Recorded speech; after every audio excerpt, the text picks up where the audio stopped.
Samantala, posibleng pinuwersa mag-deliver ng droga ang isang dalagang dinukot sa Alabang at natagpuan namang sugatan sa Batangas. Patuloy ang investigasyon para matunto ng suspect. Saksi si Steve Dailisan, exclusive.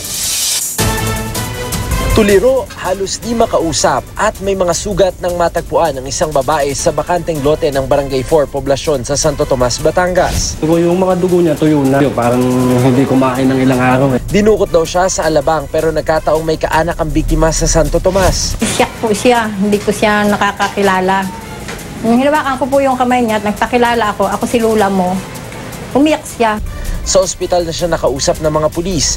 Kwento niya, pauwi siya mula sa isang mall sa Alabang nitong Lunes nang biglang tutukan ng baril at sa pilitang isinakay sa isang itim na van ng isang lalaki. Ayon din po sa biktima ay medyo malapit lang. So kaya parang few minutes away lang doon sa location, yun ang pakiramdam niya.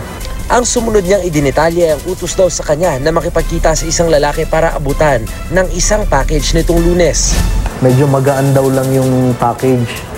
So meet up yung nangyari habang nakasunod sa kanya yung lalaki. Matapos ito ay saka lang siya ibinaba sa Santo Tomas, Batangas. Posible raw ginawang drug courier ang dalaga ayon sa pulisya. Hindi po natin inaalis yung anggulo na ganun, but still we are conducting in-depth investigation. Sa pagsusuri ng ospital, wala raw indikasyong nagahasa biktima pero nagtamo raw ito ng matinding trauma. Mula sa Santo Tomas, Batangas, ako si Steve Dailisan, ang inyong saksi.